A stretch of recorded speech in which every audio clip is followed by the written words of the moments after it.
Tidaklah muncul rasa hormat kecuali kenal kepada yang dihormati. Coba, kalau kepala sekolah jalan nih, itu semua santri diem loh. Benar gak? Kalau kepala sekolah nih lewat, belum pengasuhnya lewat, baru kepala sekolah. Bahkan mungkin wali kelas masuk sudah diem, sudah hormat. Kita ini punya guru dua jenis. Ada guru Jamaliyah, ada guru Jalaliyah. Ada guru Jamaliyah, dia berwibawa dalam kasih sayangnya. Ada guru Jalaliyah, dia berwibawa dalam ketegasannya. Ini saya nggak tahu nih para ustadz ini yang mana ini ya. Coba, dulu pernah jadi siswa, jadi santri, sedang sama guru tegas atau guru penyayang? Sedang sama guru penyayang apa tegas? Yang mana? Penyayang. Benar. Tapi guru tegas perlu nggak? Perlu. Kalau ada guru penyayang, orang ngadu kepadanya. Orang bermanja-manja kepadanya. Siswa sama dia udah kayak temenan. Tapi kalau ada guru Jalaliyah, tegas. Itu santrinya takut. Kalau gurunya udah lewat langsung begini. Nunduk, bener. Perlu ada yang begitu. Untuk supaya dapat rasa khusyuk, kenalilah Allah dari dua pintu ini. Dua sifat ini. Allah yang maha Jalil, Zul Jalal. Dan yang kedua, Ikram. Ikram itu Jamal. Sisi Allah baiknya atau sisi Allah tegasnya. Kalau sudah kenal Allah, nggak perlu mikir. Sholat tuh jangan mikir. Sholat tuh pakai zikir. Aqimis sholata li dzikri. Dirikan sholat untuk mengingatku, bukan untuk memikirkan aku. Ini karena kepintaran baca kitab, jadi mikirin Allah lagi sholat. Ya.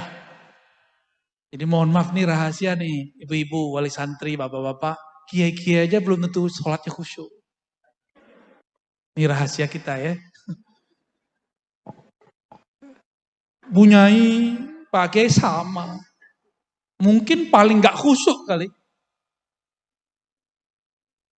Karena mau sholat, kebawa urusan santri ke dalam sholat. Ini kan gawat. Kalau itu yang terjadi,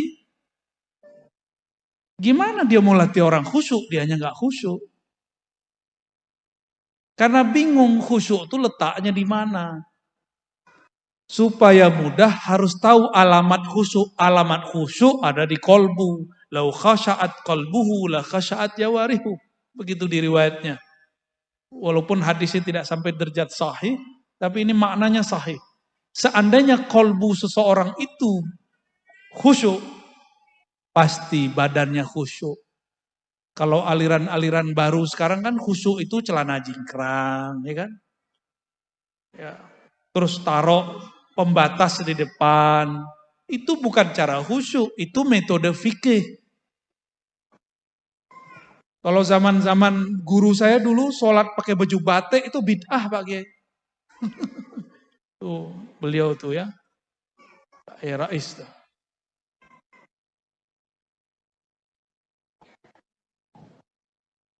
Apa hubungannya khusyuk dengan baju batik? Ada nggak? Nggak ada hubungannya. Di zaman Rasul, orang nggak biasa pakai baju yang banyak modelnya. Maka Nabi menghindarkan itu karena menghindari kemewahan. Beda bab. Ya. Saya mau tanya Bapak Ibu, sholat depan Ka'bah dengan sholat di Masjid Akbar ya namanya. Masjid Akbar di sini, Tuhannya sama nggak? Sama Tuhannya? Beneran? Jangan-jangan beda lagi Tuhannya. Kalau sama, kenapa rasanya beda?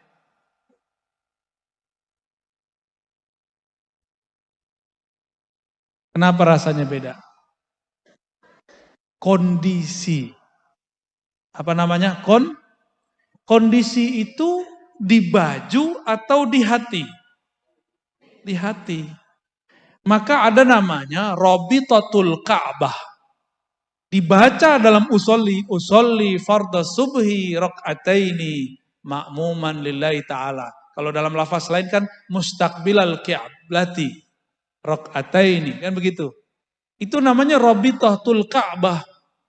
Mengkondisikan badan seakan-akan berhadapan dengan Ka'bah.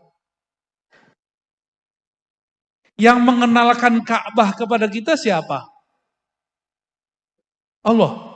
Hebat tuh, Rasul berarti itu. Langsung Allah yang mengenalkan. Guru. Karena yang mengenalkan guru sebelum ingat Ka'bah pasti terlintas wajah guru. Namanya Robitatul Mursyid. Robitoh kepada mursyid. Si mursyid bisa kenal karena guru sebelumnya. Guru sebelumnya karena guru sebelumnya. Bersambunglah itu kepada baginda Rasulullah SAW. Kalau rajin-rajin sholawat nanti diajak tamasya oleh Allah ketemu dengan Rasulullah SAW. Maka orang yang tidak hormat kepada gurunya haram ketemu Rasulullah SAW. Mustahil ketemu Rasulullah. Dia kurang ajar sama gurunya. Rasulullah mengatakan tuba liman ra'ani wa liman ra'a man ra'ani. Itu bukan tuba liman dakhala tuban. Beruntung tuba itu syajarah, suatu pohon keberkahan yang ada di surga. Maka diartikan beruntung, karena itu artinya pohon keberuntungan. Beruntung orang-orang yang memandangku, jika tidak bertemu aku, yang bertemu orang bertemu aku, kalau tidak bertemu orang yang bertemu dari orang yang ketemu aku. Kita sebut dengan silsilah. Apa sebutannya? Kalau bahasa ahli hadisnya sanad. Nabi bersabda, "Shollu kama ra'aitumuni usolli." Salat seperti kamu melihat salat, melihat aku salat. Ada di sini yang pernah melihat Nabi salat? Nabi di Jakarta ada Nabi, namanya Ahmad Musodik. Tapi saya nggak pernah lihat dia salat. Gimana? Ada yang lihat Nabi salat? Kalau saya baca hadis, udah lihat Nabi belum? Belum. Ini tantangan anak-anak muda ke depan, anak-anak kita, Bapak Ibu, akan muncul gerakan-gerakan baru. Mereka itu tidak sabar berguru. Apa katanya? Gak usah ikut imam, gak usah ikut guru. Langsung saja kepada Allah dan Rasulnya. Langsung ke Quran, langsung ke hadis. Padahal Nabi ngomongnya apa? Sholatlah seperti kamu melihat aku. Bukan seperti kamu melihat buku. Gak ada. Apalagi sholat melihat YouTube. Sekarang ada cara sholat baru. Mazhab al-YouTubiyah. Jadi dia gak mau belajar sama guru, dia langsung belajar pakai YouTube. Hasilnya ya begitu. Kurang ajar sama guru. Jadi bergurulah kepada ahlullah. Nanti dibawa ke hadiratnya. Insya Allah. Siapa ahlullah? Orang yang mewarisi kolbunya Rasulullah. Bukan hanya sorbannya, bukan hanya sarungnya. Nabi gak bisa baca kitab kuning, tapi bisa baca kitab langit. Lebih keren mana? Ini ada kiai ngomong, Nabi itu ummi gak bisa baca kitab, tapi kayak merendahkan Nabi. Jangankan kitab itu, kitab yang di langit aja dibaca oleh Rasulullah. Ya. Kitab takdir kita aja dibaca Rasul. Lebih keren gitu ya Ustaz ya. Wallahu a'lam bishawab. Assalamualaikum warahmatullahi wabarakatuh. Terima kasih yang kami hormati Abuya Ar-Razi Hashim. Kita sering melihat di YouTube ustadz-ustadz yang sering membid'ahkan, memusyrikkan dan mensyirikkan ibadah kita, Ahlus Sunnah wal Jamaah. Itu secara masif dan efeknya saya pikir itu sangat berbahaya karena Di luar Jawa kemarin, NTB kalau nggak salah, sampai ada pembakaran dan lain sebagainya. Ini kita mensikapinya seperti apa, Ustadz? Karena secara masif mereka terus-menerus membid'ahkan dan bahkan mengkafirkan kita. Bagaimana kita menghadapi atau mengkanter mereka-mereka Ustadz yang ada di YouTube? Terima kasih. Assalamualaikum warahmatullahi wabarakatuh. Assalamualaikum warahmatullahi wabarakatuh. Karena YouTube ini bisa didengerin siapa aja, di mana aja, maka kita harus ada di YouTube. Kalau TV kan gak bisa dibawa kemana-mana, kegedean. Ya, YouTube bisa ditonton di mana aja, sebelum tidur. Bahkan ada yang jadi pengantar tidur ya. Gimana sikap kita terhadap dai-dai yang membid'ahkan amalan ahlus sunnah wal jamaah? Kalau dulu ahli kitab menganggap Nabi Muhammad dan para sahabat itu sesat, lalu Allah berfirman, idfa' billati hiya ahsan. Idfa' billati hiya ahsan. Ya, biarin Bu, kasihan anaknya nangis. Ya. Saya juga punya anak, jadi saya tahu perasaannya. Ya. Idfa' billati hiya ahsan. Tolaklah, tanggapilah dengan cara yang lebih ahsan. Ahsan itu kalau dia ilmiah, kita harus lebih ilmiah. Dia baca hadis, kita harus lebih mantep baca hadisnya. Dia penampilannya keren, kita juga harus keren penampilannya. Dia ceramahnya bisa dipahami banyak orang, kita juga harus mulai membahasakan ceramah kita supaya didengar oleh banyak orang.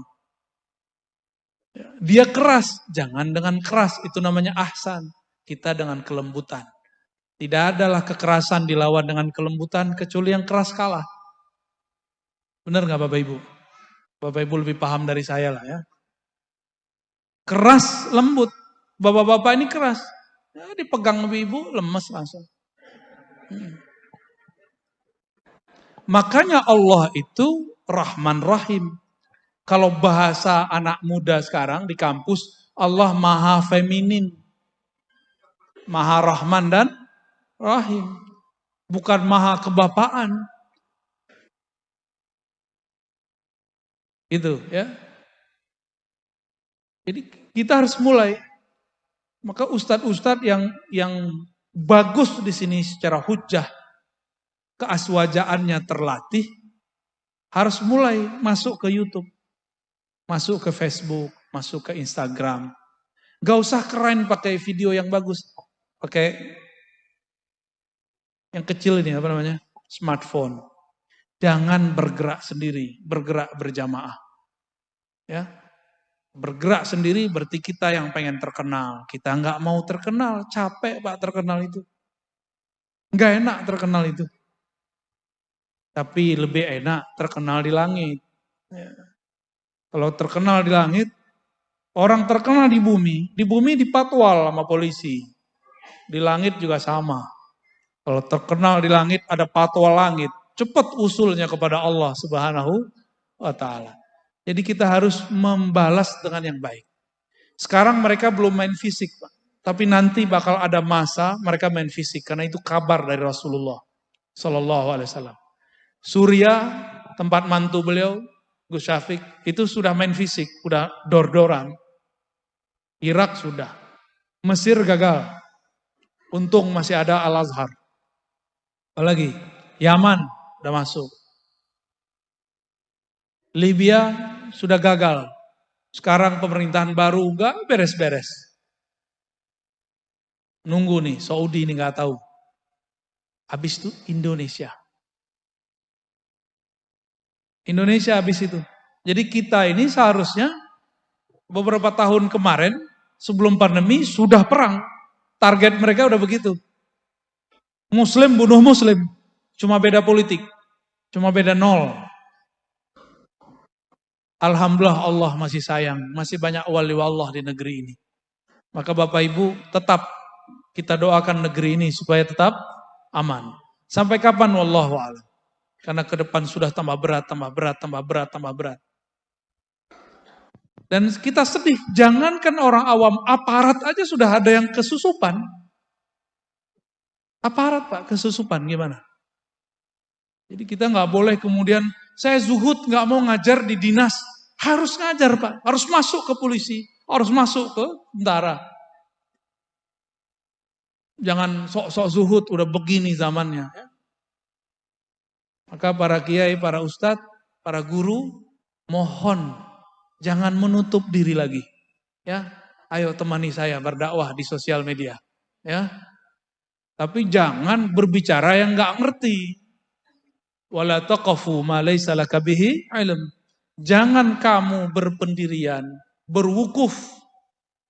La taqafu waqifan, kan begitu. Jangan kamu wukuf, berpendirian terhadap sesuatu yang kamu tidak paham.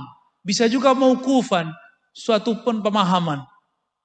Jangan coba-coba komentar kalau nggak ngerti, norak nanti. Jika dia bawa hadis, kita bawa hadis. Kalau dia bawa kitab, kita bawa kitab. Gitu. Dia bawa ayat, kita pakai ayat. Dia bahas tentang tasawuf, pakai kitab. Kitabnya kitab Ibnu Taimiyah. Balasnya harus pakai kitab Ibnu Taimiyah. Jadi jangan dilarang santri, ustadz-ustadz yang jago ini baca kitab Ibnu Taimiyah. Alhamdulillah saya banyak yang saya khatamkan buku Ibnu Taimiyah itu. Jadi mereka mau belok kemana aja kita kejar. Ya, bener nggak?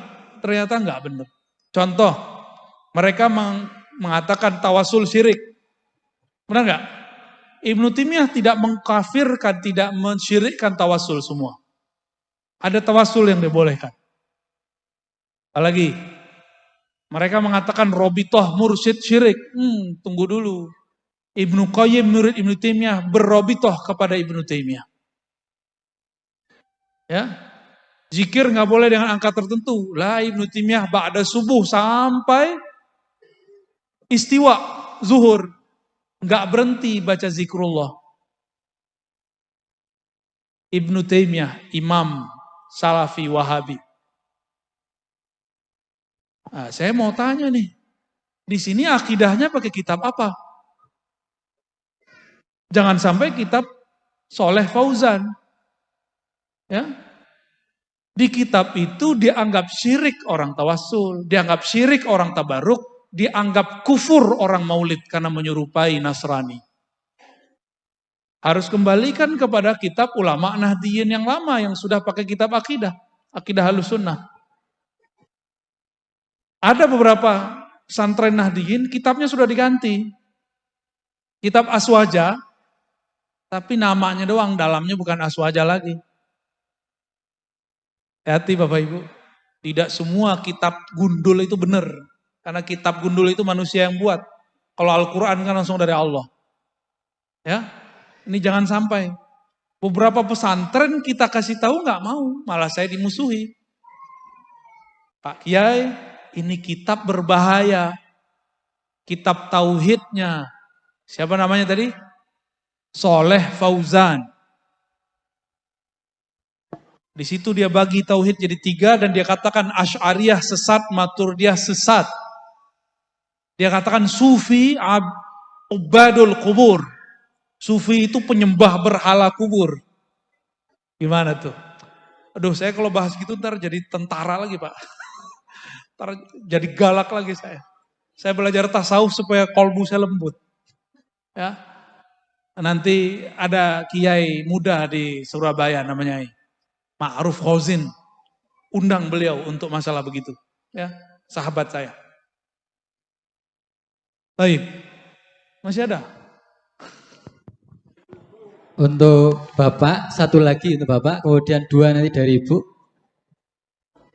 Mic-nya di sana.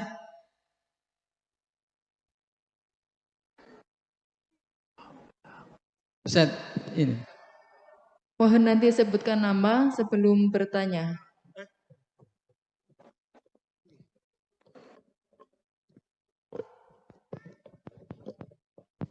Assalamualaikum warahmatullahi wabarakatuh. Buya Rozi yang kami cintai, ternyata nama Rozi Asyib itu ada nama Hashim itu cinta betul dengan Tuban ini.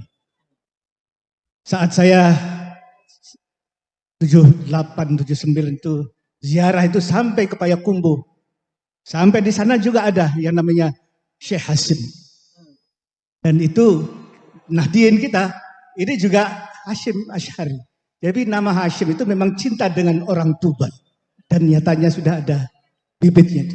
Nah, untuk selanjutnya mempersingkat waktu sebelum pada Buya, ini tadi ada dari Kiai Romo Kiai Huda itu soal wali, bumi wali, gak usah khawatir. Karena ruh wali-wali Allah dan ruhnya ini orang-orang yang bertarikah Naksabandi seperti itu akan hadir juga di sini. Jadi Bapak Buya Rozi yang kami sayangi, dengan adanya Torekoh yang dikembangkan di sini, tentunya insya Allah ini yang akan menjadi tadi ceritanya sebagai senjata tangkal radikalisme dan intoleransi itu. Hanya masalahnya yang satu, karena ini adalah berkaitan dengan jargon yang Buya juga menyetujui, itu bergerak dengan hati dan mencerdaskan generasi. Tentunya bina anak soleh lembaga ini, tentunya yang kita bukan khawatir, harus kita tangkal yang namanya di tingkat nasional itu, kita harus berpartisipasi untuk menjaga keutuhan dan rentan terhadap malpraktisnya surau-surau atau pondok-pondok kita.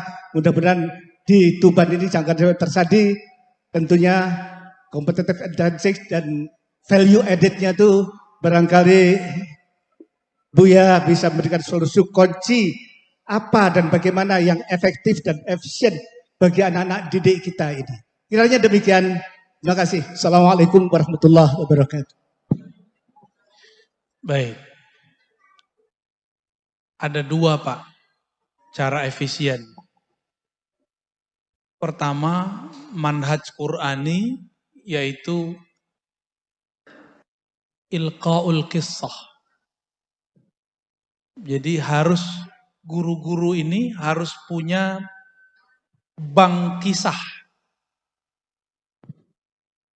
Dulu ahli hadis supaya muridnya jadi muhaddis besar, sufi supaya muridnya jadi sufi besar, setiap penutupan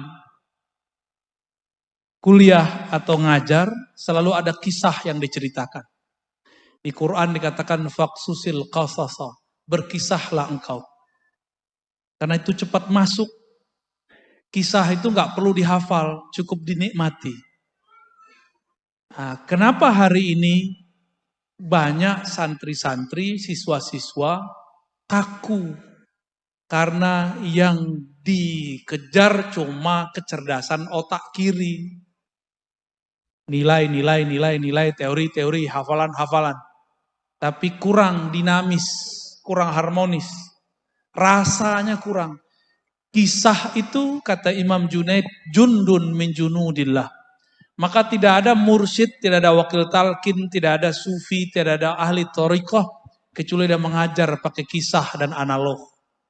Kisah dan kias, analog. Jadi guru-guru ini harus di training untuk berkisah. Kalau kita berkisah nggak boleh abstrak, harus ada wujudnya. Jadi menyebutkan dengan detail suatu hari. Nah, coba bapak-bapak ini kan jamaah tidur hari Jumat ini. Bener ya? Itu gratis ya. Kalau hari Jumat, khotibnya memulai pada suatu masa, pada suatu hari, pasti nggak tidur. Tapi kalau khotibnya mengatakan, marilah kita meningkatkan, cuma itu doang. Nanti kita lagi, hendaklah engkau. Itu semua cuma teori-teori dan kita sudah capek dengarnya. Kita sudah bosan diceramahin orang. Karena dari kecil sudah diceramahin orang tua. Benar. Maka para khotib, tolong kembangkan perintah ini. Faksusil qasasa, perintah dari Allah Subhanahu wa taala. Berkisahlah engkau, bukalah khutbah dengan kisah. Atau kisah diri sendiri, atau kisah ulama, atau kisah nabi, para sahabat, atau kisah sebelum alam semesta dicipta. Itu buat orang akan bangun. Matanya mungkin merem, tapi dia bangun secara rohani. Ya, itu pertama, Pak ya. Jadi guru-guru harus punya bank kisah. Maka guru ini jangan cuma baca cerpen, cerita cinta, ya, baca Facebook, kan rajin nih baca Facebook. Jadi orang kita ini rajin baca Facebook. Tapi baca buku beneran gak jalan. Ya. Yang kedua, diambil dari kisah Nabi SAW ketika beliau nyuruh para sahabat di musim haji berwudu. Tawaddu'u. Nabi mengatakan wudu. Tapi mereka bingung. Nabi ngapain ya?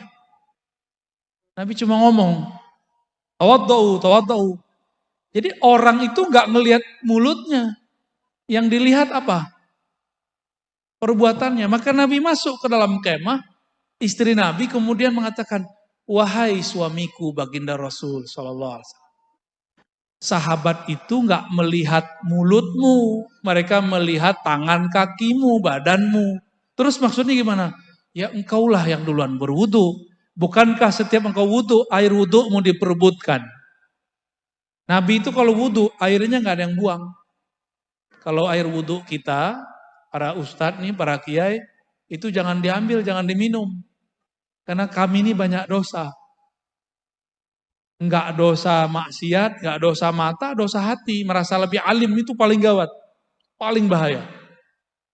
Lalu benar, Nabi panggil khodamnya, Mughirah atau siapa waktu itu namanya. Karena Nabi kalau keluar, biasanya Mughirah yang datang. Atau Anas bin Malik. Diambilkanlah secangkir. Tapi dulu cangkirnya bukan begini, pakai kain. Dituang pelan-pelan. Enggak ada air keran. Enggak kayak orang Indonesia, datang ke Mekah, kerannya dibuka segede-gedenya.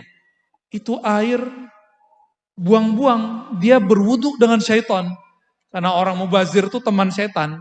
Wudu itu kecil-kecil aja. Bapak Ibu kalau ke Eropa, ke Australia, kalau wudu kenceng-kenceng, itu langsung habis air di kota itu. Kecil-kecil kalau wudu, mandi, ya, kalau nggak perlu ditutup. Lalu Nabi wudu, ya. Di bawahnya ada tempat nampan nampung. Tapi nggak ada airnya yang tembus ke bawah. Semua air wudu Nabi diperebutkan sahabat Rasulullah SAW. Namanya tabarruk, apa namanya? Itu hadis sahih Bukhari dan Muslim. Bahwa para sahabat ngambil berkah dari bekas wudu Nabi. Syirik nggak tuh? Kata kawan tabarruk syirik. Ya. Jadi seandainya Rasulullah hidup zaman ini, mereka akan memusyrikkan Rasulullah. Akan menuduh sahabat-sahabat Rasul itu musyrik. Jadi Rasul yang dia gambarkan beda dengan yang faktanya ada. Apa pelajaran dari hadis ini? Murid tidak pandang kata-kata. Murid itu memandang perbuatan sang guru. Jadi beri contoh, jangan banyak ngomong. Ya. Jangan main tunjuk-tunjuk, bersihin enggak. Cobain Pak Guru, Pak Kepala Sekolah, kalau ada sampah kita pungut depan murid. Oh itu murid langsung salah tingkah itu. Cobain aja. Ya. Gak usah marah-marah. Nah, saya tutup pertanyaan itu dengan satu hadis. Ini hadis membuat saya berubah dalam ngajar. Dulu saya killer Pak ngajar. Sedikit-sedikit hukuman. Sedikit-sedikit usir. Dulu begitu. Maklum, mantan orang keras. Ya. Dibacakanlah hadis oleh Al-Habib Ali Al-Jufri. Hadis musalsal yang beliau dengar dari Al-Habib Abdul Qadir. Ya, dari Jeddah, seingat saya. Apa kata beliau? Aku pertama kali mendengar guruku Al-Habib Abdul Qadir mengatakan kalimat ini. Gurunya juga begitu, guru juga sampai kepada Rasulullah SAW, sampai kepada Sufyan bin Uyainah sebenarnya. Terus langsung ke Nabi. Apa kata Nabi? Irhamu man fil ard. Di riwayat lain, ar-rahimuna fil ard yarhamur rahman. Irhamu man fil ard yarhamkum man fis sama. Orang-orang yang rahim, penyayang di bumi, maka Allah sayang. Sayangilah makhluk di bumi, maka yang di langit sayang kau. Jadi kalau banyak santri kesurupan, berarti gurunya galak-galak. Ada yang kesurupan nggak di sini Bapak Ibu? Ada. Kalau masih ada kesurupan, harus ada yang dibenerin. Jalaliyahnya terlalu lebay. Harus dibalance dengan jamaliyah. Ya. Ada pesantren, santrinya banyak kesurupan? Pesantren, ada kan? Itu berarti gurunya terlalu banyak memberi beban. Nah, ini kan saya lihat daftarnya ke Kementerian Agama ya, Pak Kiai. Bener. Wah itu berat itu. 2, Kementerian, waduh kasihan itu santri kita ya. Jadi santri kita berarti dapat 2 muatan. Kalau otaknya nggak kuat-kuat amat tuh, gawat. Maka santri harus dibikin santai. Berarti sehari dia berapa mata pelajaran, Pak? Ada berapa tuh? Dari pagi sampai sore. Ada mata pelajaran Kementerian Agama, ada pendidikan. Berarti santri itu orang hebat.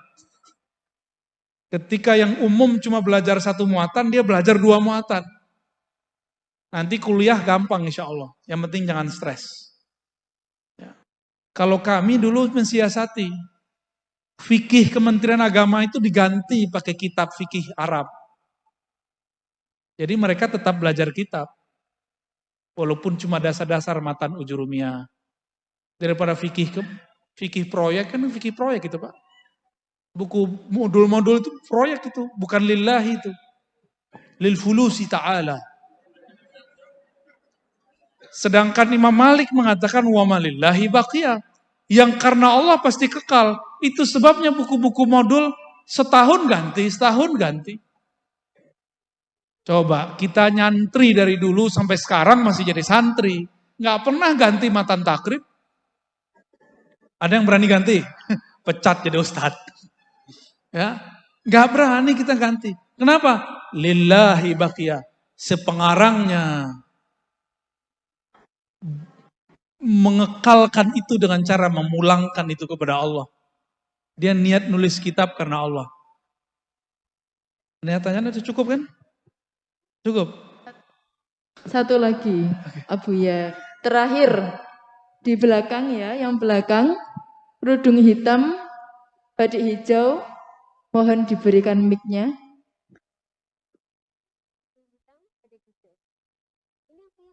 Mic. Oh ya. Nggih. Mohon dipersingkat pertanyaannya. Assalamualaikum warahmatullahi wabarakatuh. Assalamualaikum. Terima kasih atas waktu yang diberikan. Yang ingin saya tanyakan terkait keistiqomahan. Kan istiqomah dalam hal kebaikan, walaupun sekecil apapun itu kan sangat berat, apalagi bagi saya yang masih awam. Nah dari sini apakah ada amalan khusus yang bisa mengikat keistiqomahan itu agar terasa ringan ketika dilakukan?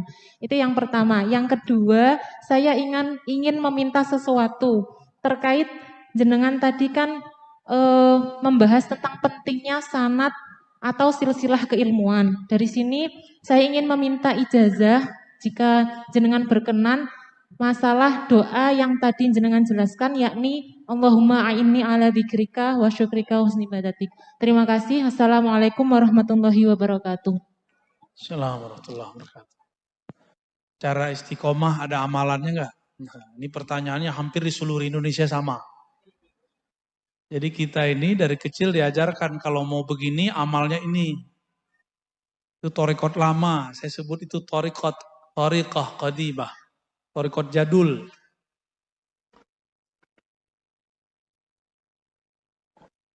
Wa ma khalaqtul jinna wal insa illa liya'budun. Kalau thariqat lama, nerjemahin liya'budun itu menyembah, wiridan. Tapi kalau torikot aulia mengartikan ya'budun, ya'rifun, mengenal aku. Tidak aku ciptakan jin dan manusia kecuali untuk mengenal aku. Kenapa guru-guru di sini mau ngajar? Mungkin karena niatnya benar ingin cetak murid. Atau yang kedua ingin menambah mencari ma'isyah penghidupan. Maka dia mau berangkat pagi pulang sore. Kenapa ada orang mau jadi PNS, mau jadi karyawan, mau jadi kontraktor, segala macam, pengusaha, dagang. Karena jelas yang dia tuju, yang dituju adalah kesejahteraan. Kalau PNS gajinya sekian per bulan, karyawan di akhir bulan. Maka dia mau bermacet ria, berangkat pagi, pulang sore, berangkat pagi, pulang sore. Udah bosan begitu masih terus istiqomah. Kenapa dia istiqomah? Berharap ada buahnya di akhir bulan. Namanya gaji. Rotib syahriyah, bahasa Arab. Paham analognya? Kenapa orang semangat kerja? Karena ada yang dituju. Dia tahu yang dituju dia namanya fulus. Ini sumber kesejahteraan dia. Maka dia mau bekerja siang bahkan malam. Kenapa ada orang istiqomah? Karena dia faham, dia beramal untuk siapa. Dia ngerti dia sedang berdialog dengan siapa. Kalau tidak faham dia ibadah untuk siapa, maka yang terjadi hambar. Istiqomahnya putus-putus. Jadi nggak ada amalan fisik, yang ada amalan ruh. Amalan ruh adalah ma'rifatullah.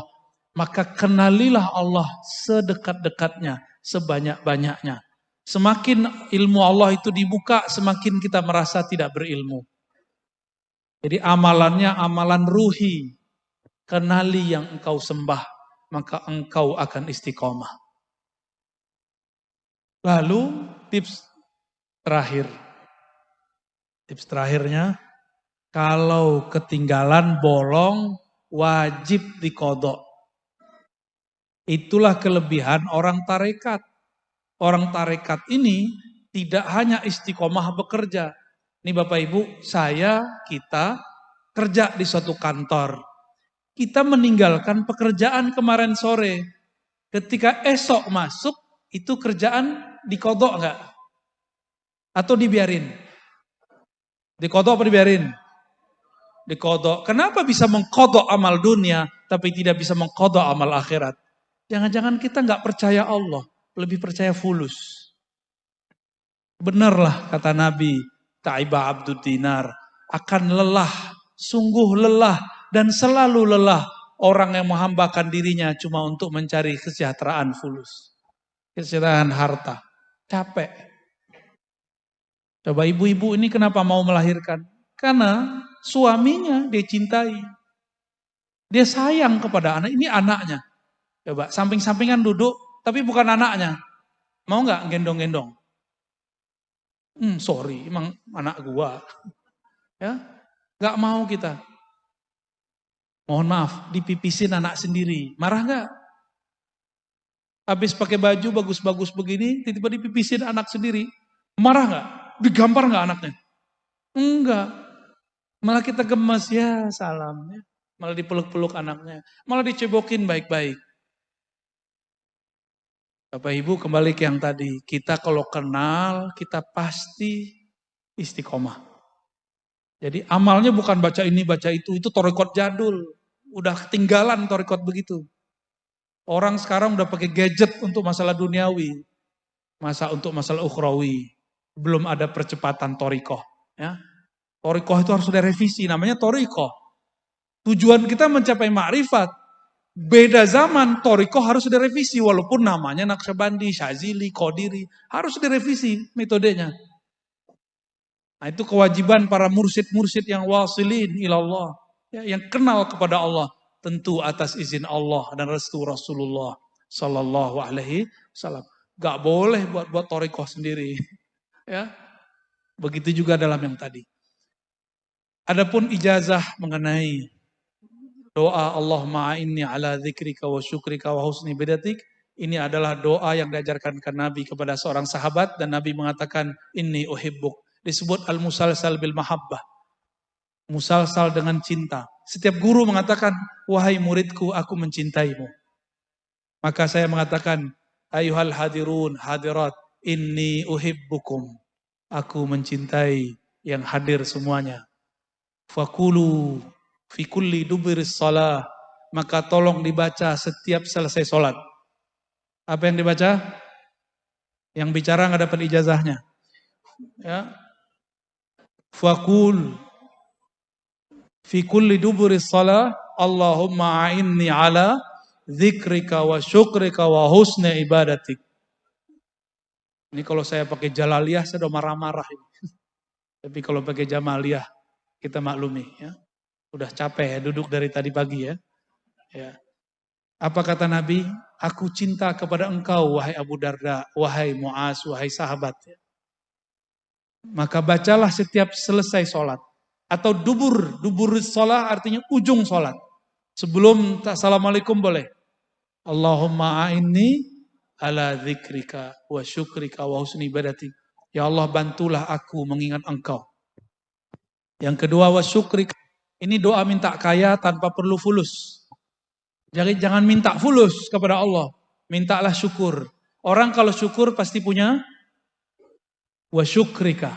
Nabi itu nggak pernah minta ya Allah kayakan aku, enggak. Tapi Nabi minta ghayahnya, minta ma'rifatnya. Ma'rifatnya fulus itu syukur. Jangan minta fulusnya. Jangan minta bikin rumah. Jangan minta beli mobil. Maka kalau ketemu Pak Yai Huda, jangan bilang Romo Yai doain bisa beli rumah. Jangan begitu doanya. Doanya gimana? Romo Yai doain supaya jadi hamba yang bersyukur. Kalau orang bersyukur berarti dompetnya, mobilnya, rumahnya, bojone. Itu bahasa kasar ya. Harus kursus dulu Pak Yai. Biar ngomong Jawanya halus. Jadi kalau orang bersyukur, pasti dia sudah diberi. Maka Nabi mengatakan, Allahumma inni ala zikrika wa syukrika. Gak minta banyak harta, tapi minta syukur. Berarti di atasnya banyak harta. Coba cek, Nabi itu pemimpin Madinah. Pak Yai ini waktu jadi bupati gajinya sekian, sedikit gajinya. Tapi yang banyak tunjangannya.